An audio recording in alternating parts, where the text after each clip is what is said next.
Kita mulai. Selamat pagi.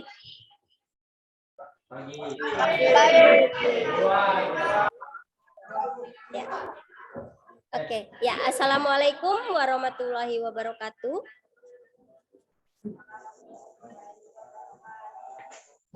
Ya. Gimana kabarnya? Baik semua ya? Baik, Bu.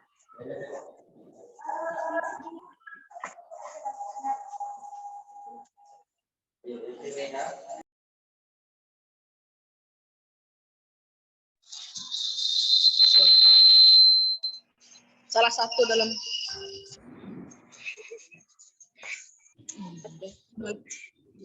ya, gimana hari ini? Hadir semua ya? hadir. Gimana Mawar? Siapa hari ini yang nggak hadir Mawar? Hadir semua? Hadir semua. Oke. Nanti ada itu ya, absensi pakai Google Form. Ibu kirim ke grup, bisa diisi ya semuanya ya. Nanti linknya Ibu kirim. Kemudian untuk memulai kegiatan ini, mari kita berdoa menurut agama dan kepercayaan masing-masing. Silahkan dipimpin, Mawar. Teman-teman, sebelum kita memulai kegiatan di pagi hari ini, marilah kita berdoa. Berdoa menurut agama masing-masing. Doa dimulai.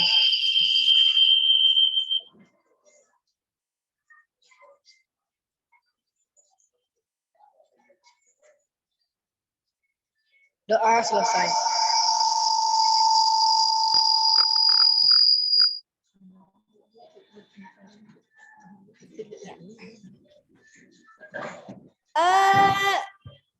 Kita sudah masuk ke materi AMDAL ya. Ada yang masih ingat nggak materi sebelumnya? Apa yang kita bahas? Sumber daya alam. Sumber daya alam. Ada yang masih ingat apa sih yang dimaksud dengan sumber daya alam? Pengertian sumber daya alam? Pengertian sumber daya alam. Sumber daya alam adalah segala sesuatu yang berasal dari alam yang dapat digunakan untuk memenuhi kebutuhan manusia. Oke. Kemudian kalau jenis-jenisnya? Ada yang masih ingat jenis-jenisnya?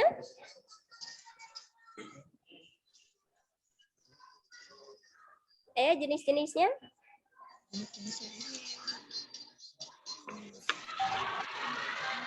Jenis-jenis sumber daya alam dibagi menjadi dua, yang dapat diperbaharui dan tidak dapat diperbaharui. Yang dapat diperbarui dan yang tidak dapat diperbarui. Kalau yang dapat diperbarui, contohnya apa? Makhluk hidup, angin, air, tanah, sinar matahari.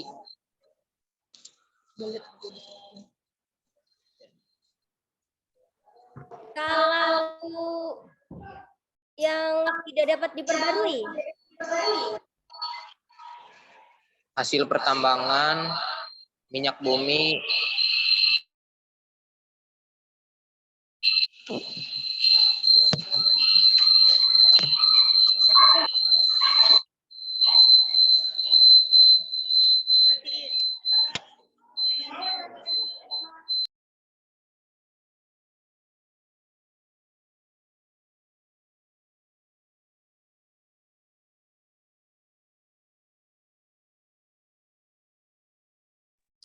ya oke.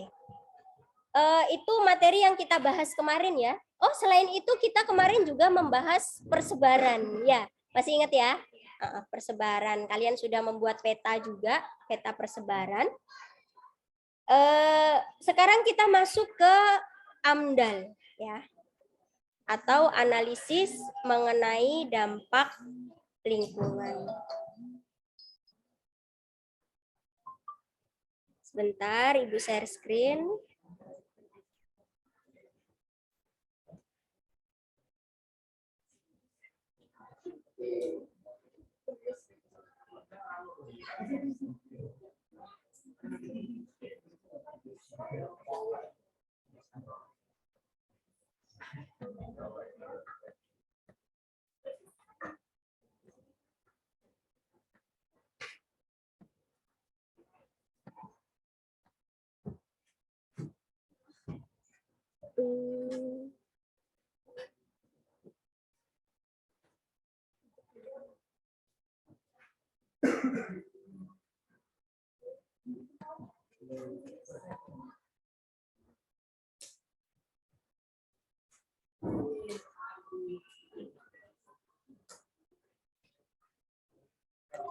Sudah bisa dilihat? Iya, bisa ya. Oke. Kita masuk ke AMDAL ya. Analisis mengenai dampak lingkungan. Kemudian ini adalah kompetensi dasar ya yang harus kalian capai. Jadi yang pertama menganalisis sebaran dan pengelolaan sumber daya kehutanan, penambangan, kelautan, dan pariwisata sesuai prinsip-prinsip pembangunan berkelanjutan. Ini masih kompetensi dasar yang kemarin, gitu ya. Cuman bedanya di indikator pencapaiannya, menganalisis dampak perkebunan kelapa sawit dan penambangan emas terhadap lingkungan sekitar Sungai Katingan, gitu ya. Jadi kalian melakukan analisis dampaknya. Kemudian untuk KD yang 4.3 itu juga masih sama seperti yang kemarin. Lalu untuk indikator pencapaiannya adalah menyajikan hasil diskusi terkait dengan dampak perkebunan kelapa sawit dan juga penambangan emas terhadap lingkungan sekitar Sungai Katingan. Nah, ini adalah tujuan pembelajarannya, ya. Melalui model pembelajaran problem based learning dengan pendekatan saintifik TPACK, gitu ya. TPACK itu maksudnya menggunakan teknologi. Peserta didik mampu menganalisis dan menyajikan hasil diskusi terkait dengan dampak perkebunan kelapa sawit dan juga penambangan emas di lingkungan sekitar Sungai Katingan, gitu ya. Nah, kemudian Ibu mau memutar sebuah video, ya silahkan disimak baik-baik.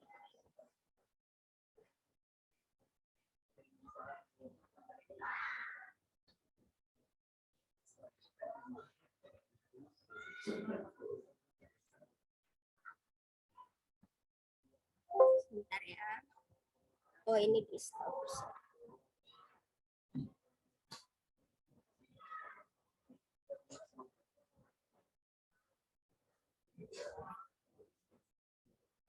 Saya tadi.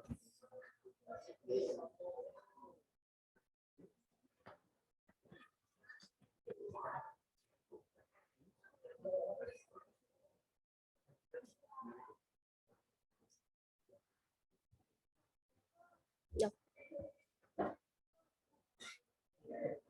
Ternyata belum bisa.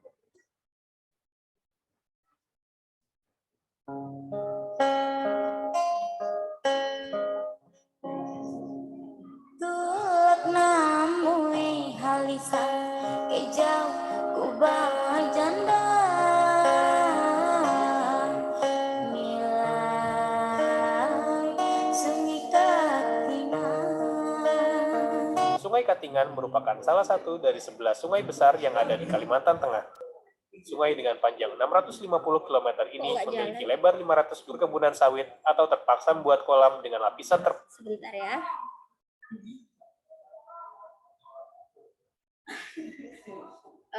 Sebentar, ada kesalahan teknis. Kenapa nggak mau muter? Ya, kita ulang ya.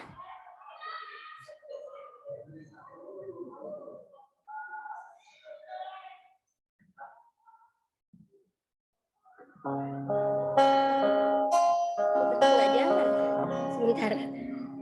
Tulak namui halisa kejau kubah janda.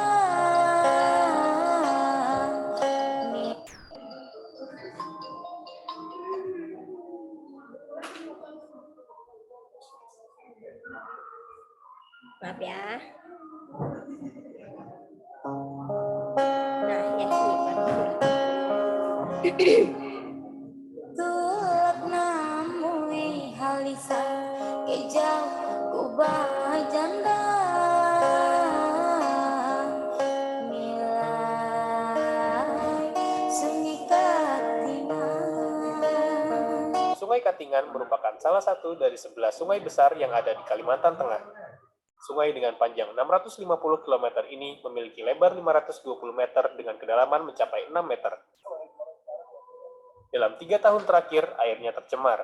Akibatnya, ikan nila, emas, patin, dan toman dalam keramba milik para warga banyak yang mati. Warga pun banyak yang beralih pekerjaan menjadi buruh perkebunan sawit atau terpaksa membuat kolam dengan lapisan terpal di darat. Pencemaran diduga berasal dari limbah rumah tangga, penggunaan merkuri oleh petambang emas liar, serta limbah perkebunan sawit yang ada di Kabupaten Katingan. Hasil uji kualitas air Sungai Katingan oleh Balai Laboratorium Kesehatan Dinkes Provinsi Kalteng dan analisis dari Balai Perikanan Budidaya Air Tawar Mandiangin pada 2014 dan 2015 menunjukkan adanya indikasi pencemaran dengan tingkat bervariasi. Penelitian itu memperlihatkan zat pencemar yang dominan adalah klor bebas, fenol, minyak, dan lemak, serta ditemukan kadar logam berat yang melebihi baku mutu yang dipersyaratkan. Ketua Gabungan Kelompok Tani Ikan Sekamosa di Desa Jahanjang, Kamipang, Katingan menyebutkan dari 2.000 nila yang dibibitkan sejak September lalu, kini tersisa 300 ekor di keramba. Banyak ikan mati saat hujan datang dan air pasang sehingga merugi sampai 2 juta rupiah. Kini di desanya, dari 200 orang yang punya keramba di sungai, sekarang hanya ada 30 orang saja. Saat ini membudidayakan ikan di kolam terpal lebih menguntungkan dan ikan pun jarang ada yang mati. Meski demikian, Kepala Badan Lingkungan Hidup Kabupaten Katingan, Hap Beperdo, membantah adanya pencemaran di Sungai Katingan lantaran setiap semester pihaknya memantau kualitas air sungai itu. Laporan wartawan Kompas, Begandika Wicaksono dari Kalimantan Tengah. Ya, itu tadi adalah video ya. Video terkait dengan penambangan emas yang berdampak pada Sungai Katingan. Sampai di sini ada yang mau menyampaikan pendapatnya atau tanggapan atau masalah yang timbul dari situ? Ya, identifikasi masalah. Ada nggak?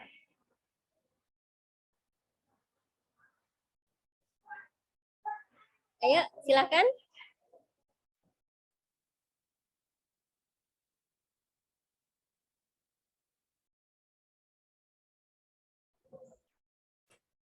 Silakan ya. Nopeni mungkin mau menyampaikan pendapatnya.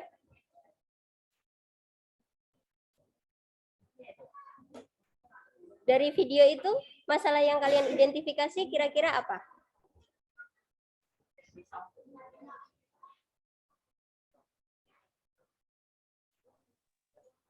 Atau mungkin Suma?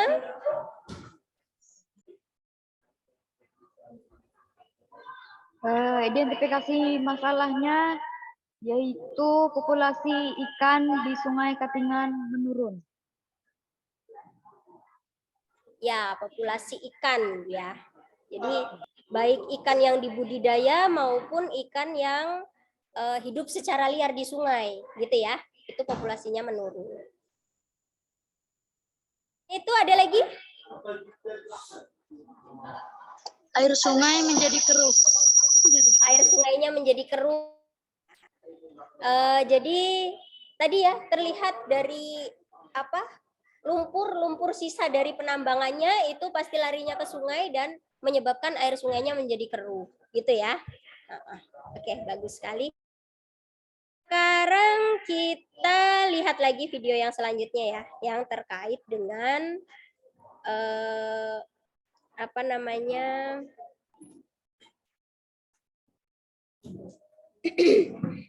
Terkait dengan kelapa sawit. Maaf ya. Ya, perkebunan kelapa sawit.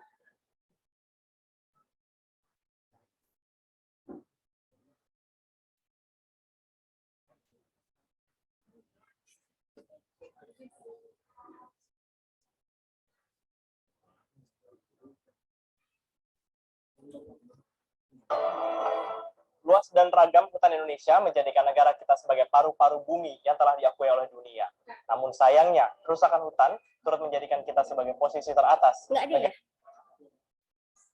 Enggak ada. Oke.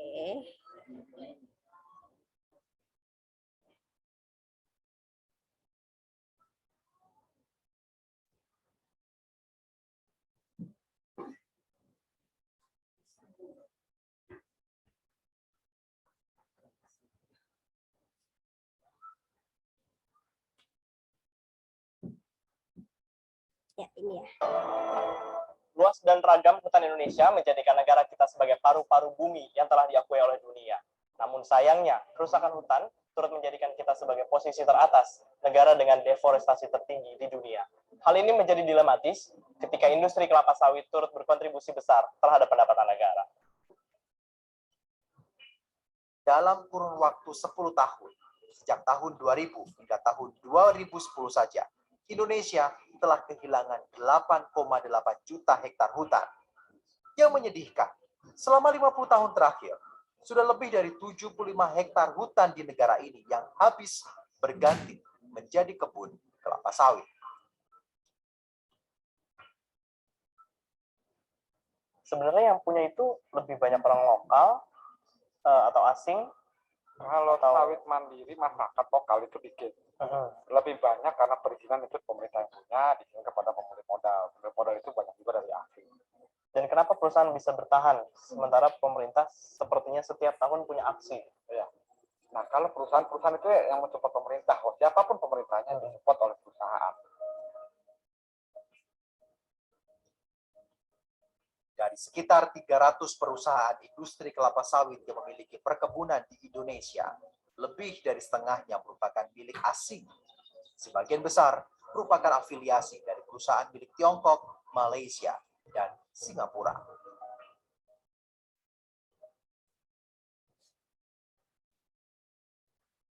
Ya. Dan sekarang apa dampaknya gitu ya? Apa dampak yang ditimbulkan oleh penambangan emas dan juga perkebunan kelapa sawit terhadap Sungai Katingan? Itu kan tadi sudah dijelaskan ya di video gitu ya. Ya, silakan.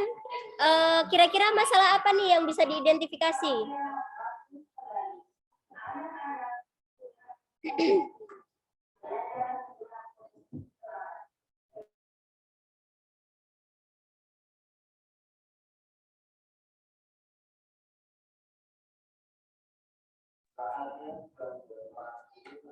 Ya, silakan.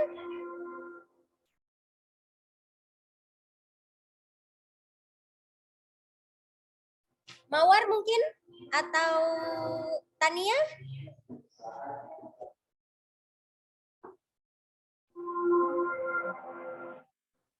Salah satu dampak timbul akibat perkebunan kelapa sawit adalah sungai sering meluap dan mengakibatkan banjir.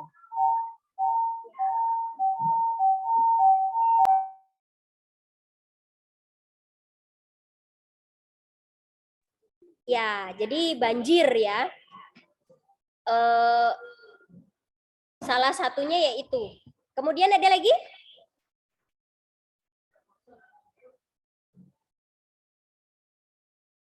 Masalah. Ya. Ada lagi?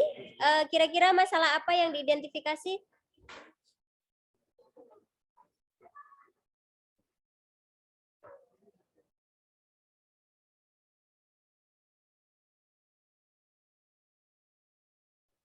Ya, tadi itu kan selain ini ya, selain perusakan hutan atau alih fungsi lahan menjadi kebun kelapa sawit, tadi di video juga ada terlihat tuh limbahnya, ya kan?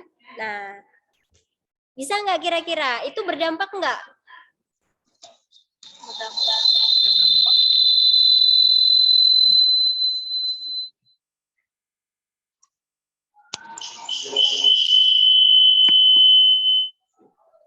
Ya. Jadi di sini ada penambangan emas, kemudian perkebunan kelapa sawit juga. Itu kalau Ibu lihat ada 4 masalah yang bisa diidentifikasi ya. Yang pertama tadi yang disampaikan oleh Suma tadi ya. Ya, Suma itu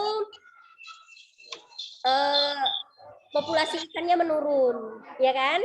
Kemudian yang kedua masalah yang disampaikan oleh siapa tadi? Nopeni ya? Nopeni itu airnya keruh gitu ya. Air sungai jadi keruh. Air sungai keruh itu kan dampak juga, pasti berdampak ke masyarakat sekitar gitu ya, karena penggunaan airnya itu pasti akan terganggu. Kemudian itu untuk yang emas. Kalau yang kelapa sawit itu yang masalah selanjutnya itu adalah banjir, ya kan? Banjir. Kemudian ada lagi airnya jadi tercemar, gitu ya. Itu sebenarnya berhubungan juga dengan populasi ikan, gitu ya. Jadi ada hubungannya juga dengan populasi ikan, airnya tercemar. Nah, pencemarannya itu bisa dari penambangan emas maupun limbah sawit. Ya.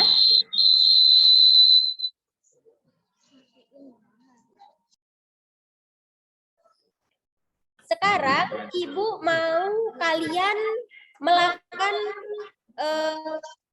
identifikasi atau penyelesaian masalah, gitu ya, analisis.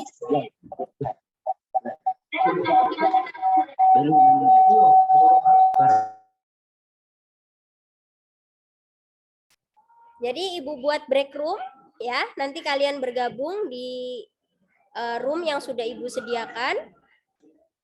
Nanti kalian buat gini aja, kita bagi dulu ya. Berarti untuk kelompok satu itu kan kemarin waktu buat proyek itu perkebunan kelapa sawit ya, persebaran kebun kelapa sawit. Jadinya kelompok 1 itu mengidentifikasi masalah terkait dengan pencemaran air yang disebabkan oleh limbah sawit. Kemudian kelompok 2 itu banjir ya. Banjir yang disebabkan oleh alih fungsi lahan sawit. Kemudian kelompok 3 itu melakukan identifikasi masalah airnya keruh tadi ya, sesuai dengan tanggapan dari Nopeni. Kemudian yang kelompok 4-nya itu yang tadi sesuai dengan Suma tadi ya, populasi ikannya menurun atau berkurang gitu ya.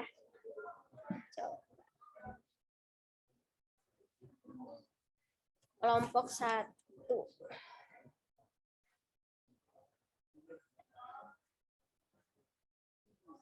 Kelompok 1 Tania.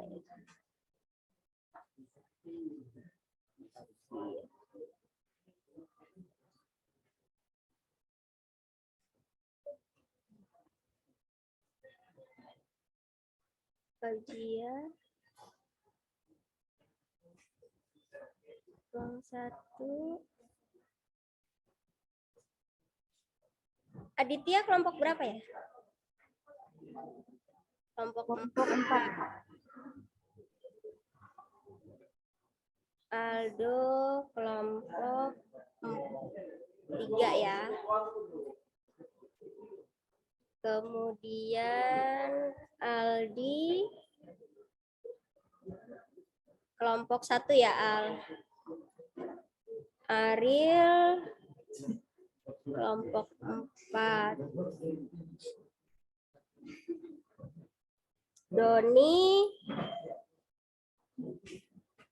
Doni kelompok berapa, Don?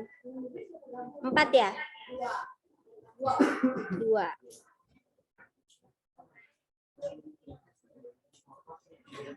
Kemudian Gatot kelompok 2. Gatot kelompok 2 iya. Meti kelompok 4. Meti Tatia kelompok 4. Nopeni kelompok 3 ya. Nurhamida kelompok 3. Nurhatima kelompok 2. Rehan kelompok 3. 3 iya. Ada lagi yang belum?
Itu sudah ada LKPD ya, yang sudah Ibu share di grup. Silakan kalian buka ya. Kemudian kalian isi nama dan juga identifikasi masalah, analisis dan juga solusi ya. Kalian isi LKPD-nya.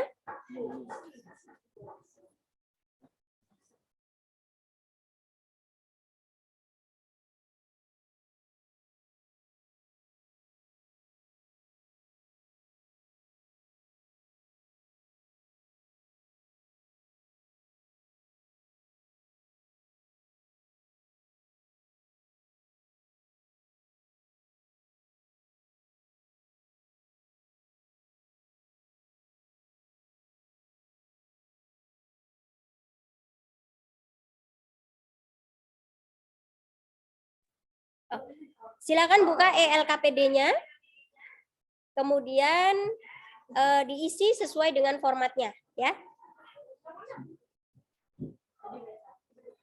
Di WA ya. Di WhatsApp.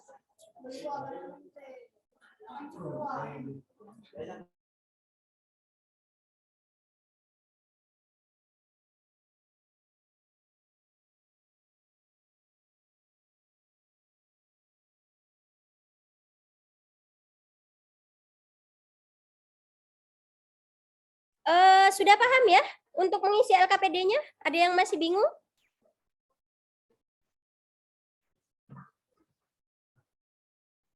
Di Canva ya. Itu Ibu buat LKPD-nya dalam bentuk Canva untuk nanti kalian presentasikan.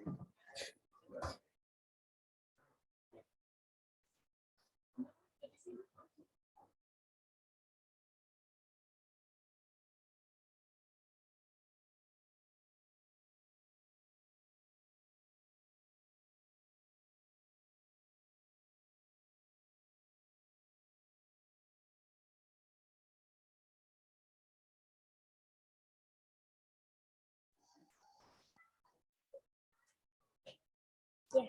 Ada yang kesulitan untuk mengisi LKPD-nya? Sambil Ibu pantau ya. Sambil Ibu lihat sampai sejauh mana kalian mengisinya.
Kalian bisa membagi ya, membagi tugas. Siapa yang mengisi analisis masalahnya, kemudian siapa yang mengisi solusinya, siapa yang mengisi analisis, identifikasi gitu ya. Kemudian siapa yang mengisi nama kelompoknya. Jadi bisa dibagi. Waktunya cuma 30 menit ya. Setelah itu supaya kita masih ada waktu nanti untuk melakukan presentasi. Gitu ya.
Kelompok 1 sudah selesai?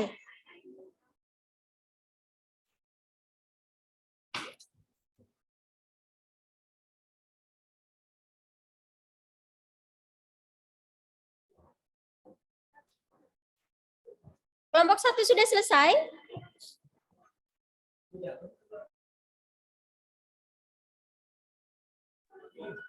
Kelompok 2 sudah selesai? Udah, Bu. Tunggu dulu ya, tunggu yang lain selesai juga, nanti kembali ke ruang utama untuk melakukan presentasi, ya. Tunggu dulu. Ibu cek dulu ya. Iya, oke.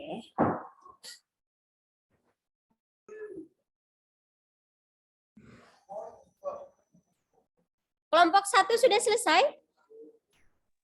Sudah, Bu. Nah, Ibu cek yang lain dulu. Nanti kembali ke ruang utama ya, kalau yang lain sudah selesai kita lakukan presentasi, ya.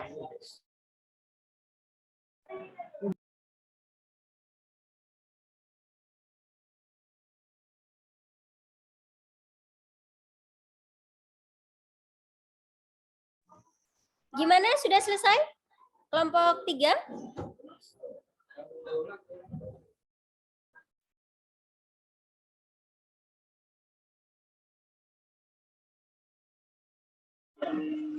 Sudah hapus tadi, Bu.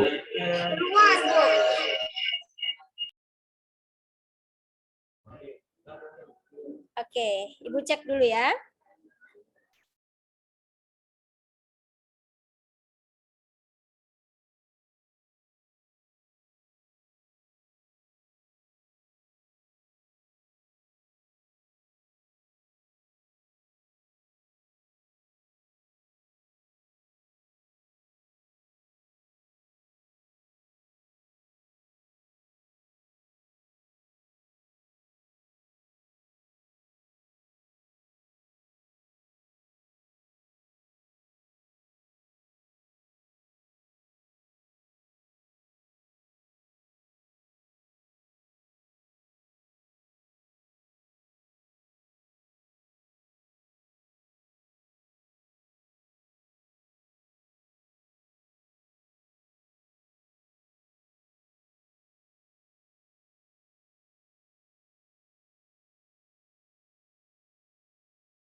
Untuk kelompok 3 itu sudah Ibu perbaiki lagi tuh, silahkan diedit ya.